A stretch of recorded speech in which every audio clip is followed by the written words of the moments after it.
أعوذ بالله من الشيطان الرجيم. بسم الله الرحمن الرحيم. السلام علیکم ورحمۃ اللہ وبرکاتہ۔ بیوی ہو تو ایسی۔ ایک بادشاہ محل کی چھت پر ٹہلنے چلا گیا۔ ٹہلتے ٹہلتے اس کی نظر محل کے نزدیک گھر کی چھت پر پڑی، جس پر ایک نہایت خوبصورت عورت کپڑے سکھا رہی تھی۔ بادشاہ نے اپنے ایک باندی کو بلا کر پوچھا، کس کی بیوی ہے؟ باندی نے کہا، بادشاہ سلامت، یہ آپ کے غلام فیروز کی بیوی ہے۔ بادشاہ نیچے اترا۔ بادشاہ پر اس عورت کے حسن و جمال کا سحر سا چھا گیا تھا۔ اس نے فیروز کو بلایا۔ فیروز حاضر ہوا تو بادشاہ نے کہا، فیروز ہمارے کام ہے، ہمارے خط فلاں ملک کے بادشاہ کو دے آؤ اور اس کا جواب بھی ان سے لے آنا۔ فیروز اس خط کو لے کر گھر واپس آ گیا۔ خط کو اپنے تکیے کے نیچے رکھ دیا، سفر کا سامان تیار کیا، رات کو گھر میں گزاری اور صبح منزل مقصود پر روانہ ہو گیا۔ اس بات سے لا علم تھا کہ بادشاہ نے اس کے ساتھ کیا چال چلی ہے۔ ادھر فیروز جیسے ہی نظروں سے اجل ہوا، بادشاہ چپکے سے فیروز کے گھر پہنچا اور آہستہ سے فیروز کے گھر کا دروازہ کھٹکھٹایا۔ فیروز کی بیوی نے پوچھا، کون ہے؟ بادشاہ نے کہا، میں بادشاہ ہوں، تمہارے شوہر کا مالک۔ تو اس نے دروازہ کھولا۔ بادشاہ اندر آ کر بیٹھ گیا۔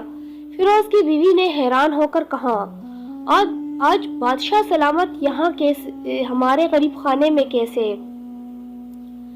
بادشاہ سلامت نے کہا، میں یہاں مہمان بن کر آیا ہوں۔ فیروز کی بیوی نے بادشاہ کا مطلب سمجھ کر کہا، میں اللہ کی پناہ چاہتی ہوں آپ کی اس طرح آنے سے، جس میں مجھے کوئی خیر نظر نہیں آ رہی۔ بادشاہ نے غصے میں کہا، اے لڑکی، کیا کہہ رہی ہو تم؟ شاید تم نے مجھے پہچانا نہیں، میں بادشاہ ہوں، تمہارے شوہر کا مالک۔ فیروز کی بیوی نے کہا، بادشاہ سلامت، میں جانتی ہوں کہ آپ ہی بادشاہ ہے، لیکن بزرگ کہہ گئے ہیں، شیر کو اگرچہ جتنی بھی تیز بھوک لگی ہو لیکن وہ مردار تو نہیں کھانا شروع کر دیتا۔ اور کہا، بادشاہ سلامت، تم اس کٹورے میں پانی پینے آ گئے ہو جس میں تمہارے کتے نے پانی پیا ہے۔ بادشاہ اس عورت کی باتوں سے بڑا شرمسار ہوا اور اس کو چھوڑ کر واپس چلا گیا، لیکن اپنے چپل وہیں پر بھول گیا۔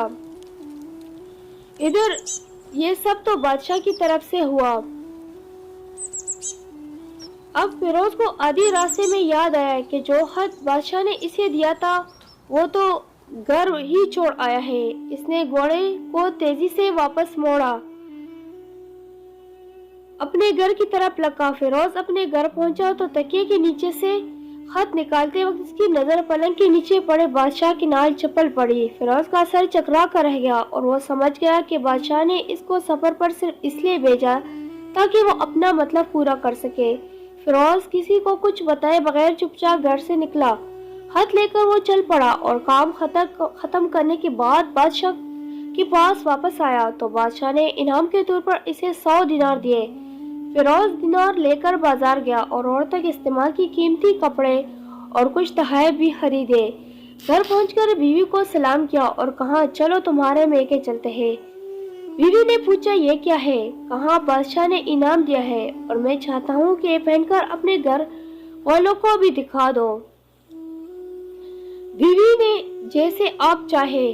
بیوی تیار ہوئی اور اپنے والدین کے گھر اپنے شوہر کے ساتھ روانہ ہوئی۔ داماد اور بیٹی اور ان کے لائے گئے تحفے کو دیکھ کر وہ لوگ بہت خوش ہوئے۔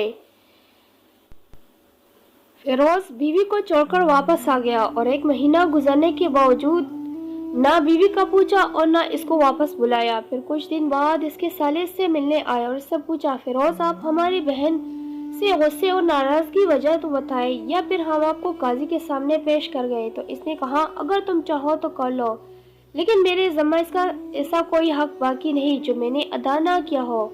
وہ لوگ اپنا کیس قاضی کے پاس لے گئے تو قاضی نے فیروز کو بلایا۔ قاضی اس وقت بادشاہ کے پاس بیٹھا ہوا تھا۔ لڑکی کے بھائیوں نے کہا، اللہ بادشاہ سلامت اور قاضی القضاء کو قائم دائم رکھے۔ قاضی صاحب، ہم نے ایک سرسبز باغ درخت پھلوں سے بھرے ہوئے اور ساتھ میں میٹھے پانی کا کنواں اس شخص کے حوالے میں دیا، تو اس شخص نے ہمارا باغ اجاڑ دیا، سارے پھل کھا لیے، درخت کاٹ لیے اور کنویں کو خراب کر کے بند کر دیا۔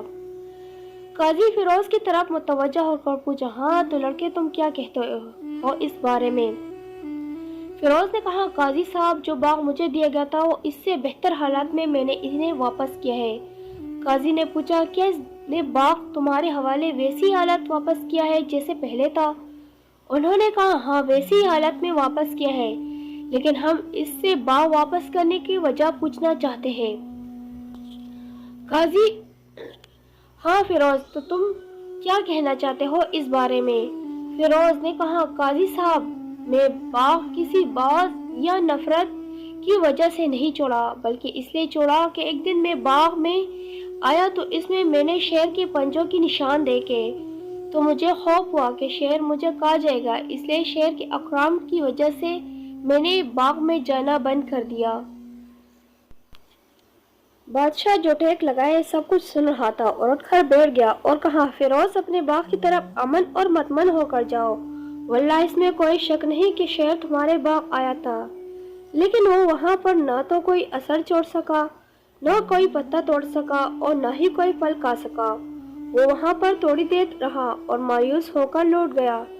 خدا کی قسم میں نے کبھی تمہارے جیسے باغ کے گرد لگے مضبوط دیواریں نہیں دیکھے۔ تو فیروز اپنے گھر لوٹ آیا اور اپنی بیوی کو واپس لے لیا۔ نہ تو قاضی کو پتہ چلا نہ ہی کسی اور کو کہ ماجرا کیا تھا۔ کیا خوب بہتر ہے اپنے اہل و عیال کے راز چھپانا تاکہ لوگوں کو پتہ نہ چلے، اپنے گھروں کے بید کسی پر ظاہر نہ ہونے دو۔ اللہ پاک لوگوں کی خوشیوں سے بھر دے آپ کو، آپ کے اہل و عیال کو اور آپ کے مال کو اپنے حفظ و امان میں رکھے، آمین۔ اور ہاں سوچنا لازمی، شکریہ دعاؤں میں یاد رکھنا۔ اگر میری یہ ویڈیو آپ لوگوں کو اچھی لگی ہے تو پلیز اس کو شیئر ضرور کیجیے گا اور میرے چینل کو مہربانی کر کے سبسکرائب ضرور کیجیے گا، کیونکہ میں بہت محنت کرتی ہوں۔ شکریہ، اللہ حافظ۔